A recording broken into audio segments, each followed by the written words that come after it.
गुरु भक्ति योग।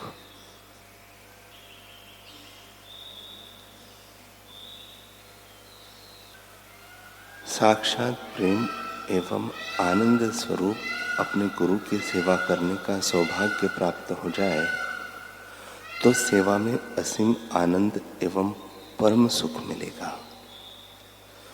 नम्रतापूर्वक, स्वेच्छापूर्वक, संशय रहित होकर, बाह्य आडंबर के बिना, द्वेष रहित बनकर असीम प्रेम से अपने गुरु की सेवा करो। पृथ्वी पर के साक्षात ईश्वर स्वरूप गुरु के चरण कमलों में तुम आत्मसमर्पण करोगे तो वे भय स्थानों से आपका रक्षण करेंगे, आपके साधना में आपको प्रेरणा देंगे तथा अंतिम ध्येय तक आपके पथ प्रदर्शक बनेंगे। गुरु की कृपा अखूट, असीम और अवर्णनीय है। गुरु पर श्रद्धा एक ऐसी चीज है जो प्राप्त करने के बाद और कुछ प्राप्त करना शेष नहीं रहता। श्रद्धा के द्वारा निमेष मात्र में आप परम पदार्थ पालेंगे। गुरु के वचन एवं कर्म में श्रद्धा रखो, श्रद्धा रखो, श्रद्धा रखो। गुरु भक्ति विकसित करने का यही मार्ग है। शिष्य को चाहिए कि वह आचार्य को साक्षात ईश्वर के रूप में माने, मनुष्य के रूप में कदापि नहीं।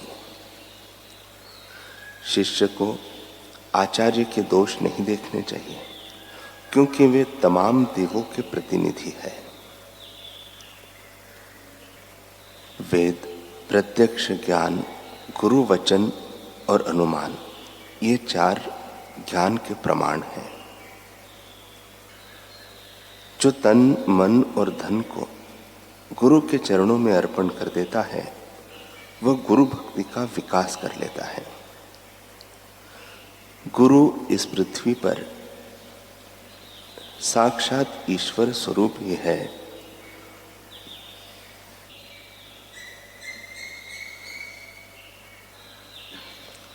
गुरुदेव के सत्संग में आता है कि आज तक तो सुना होगा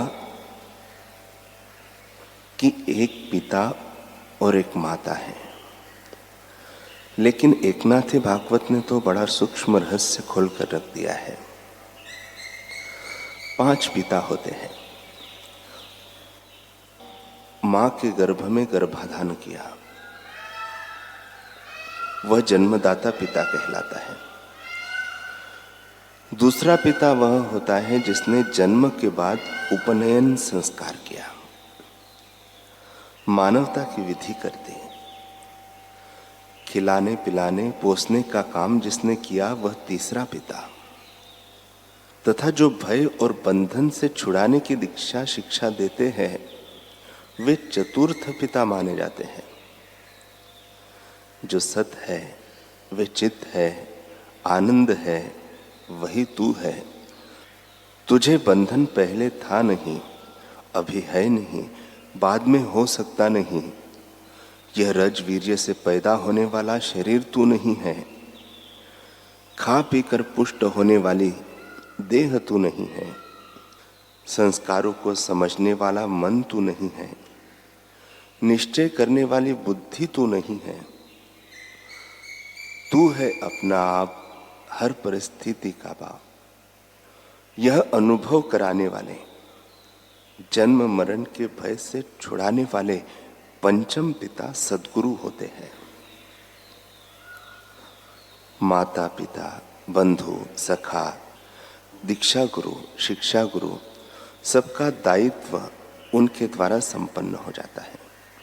ऐसे महापुरुष के लिए संत कबीर जी ने कहा है, सद्गुरु मेरा सुरमा, करे शब्द की चोट, मारे गोला प्रेम का, हरे भरम की कोट।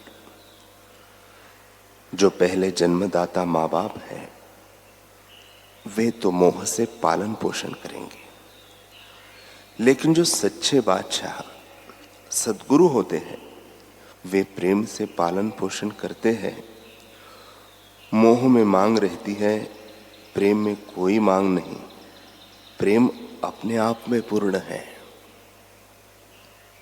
पूरा प्रभु आराध्या, पूरा जा का नाम, नानक पूरा पाइया, पूरे के गुणगान।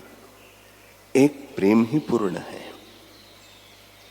हिरण्यकश्यपु ने दैत्यों को सुखी किया, लेकिन स्वयं सुख के लिए अहंकार की गोद में बैठता था। मैं भगवान हूं। रावण ऐश आराम की विकारों की गोद में बैठता है। यह ललना सुंदर है, यह सुंदर है, परंतु प्रेम देवता के चरणों में पहुंचना बहुत ऊंची बात है। जन्म देता है पिता तो केवल पिता ही रहता है, माता दूसरी होती है।